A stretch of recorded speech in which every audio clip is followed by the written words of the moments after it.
I dropped out of school and then I became a shoemaker. When I was a child, shoemaking was one of the skills used to identify failure. And how did I know about this? When I was growing up, I've never heard anyone say, oh, I want to be a shoemaker or something like that. Nobody has ever wished to be a shoemaker or aspired to be one. Even in primary school back then, if someone was to abuse you to be an abuki or a shoemaker, it would have been a big problem because you would cry or even fight that person. And it's funny how thousands and millions of people are now rushing towards the craft, even in Nigeria. When I dropped out of school, the goal was not even to become a shoemaker. Never. The goal was something even a lot different. I was heading where every other person was heading. I was trying to do what every other person was trying to do to make money and to succeed at life. But at some point, I had to take a break.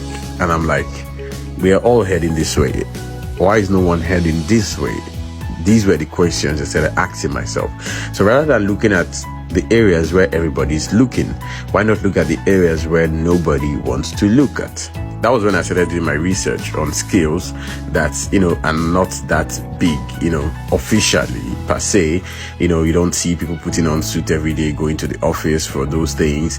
And, it's more like those let down crafts in our society. I started looking to those directions. As funny as it may sound, the first option on my list was a barbing saloon. But then barbing saloon is kind of like everywhere.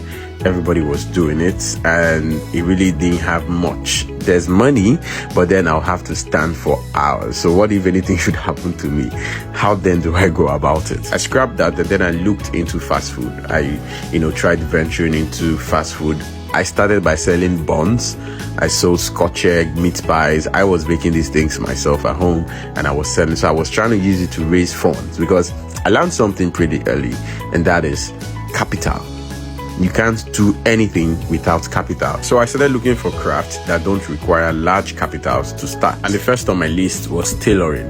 Now, tailoring at the time didn't require so much because I thought about just getting a butterfly machine. Then a brand new butterfly machine was around 12,000 naira, like a brand new complete set was around 12k. But then I did not have 12,000 naira to get that machine. If you're then asking yourself who was going to teach me the skill, that wasn't even an issue because at the time there were lots of, organizations, even churches that held free skill acquisitions on tailoring. Even to learn a skill at the time wasn't even that expensive. I think it was around 10,000 naira. In most cases, some place will even take 5k from you with a crate of mineral and a cabin biscuit, a bottle of granite and stuff like that, and then you're set to go. In most cases, you can even go without 5k and beg the person teaching. They will take you because people were looking for who to teach.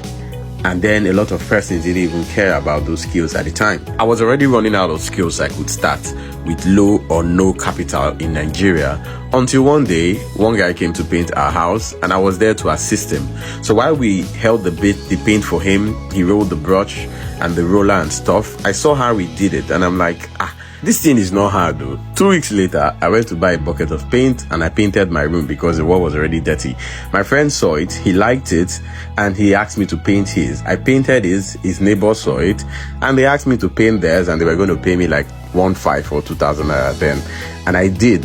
And then some other person saw me, and some other person saw me, and that was how I started painting work. Like that was how I started painting as a skill. And there's one thing about skill is, you can be good to a certain demographic, but then when you want to expand, if you truly want to grow, you should be always ready to scale up.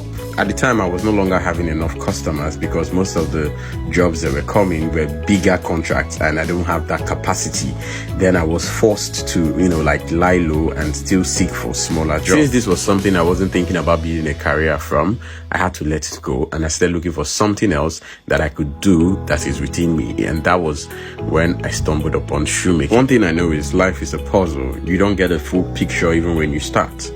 Over time, it begins to make sense, and those things you think they were impossible then becomes possible. I've built a career out of shoemaking today, and I can tell you for free that most times the things you're looking for are in those places you do not want to look at. Because nobody succeeded doesn't mean you are not going to succeed. Today, this craft is something that is putting millions in people's accounts, and I am glad to be one of them.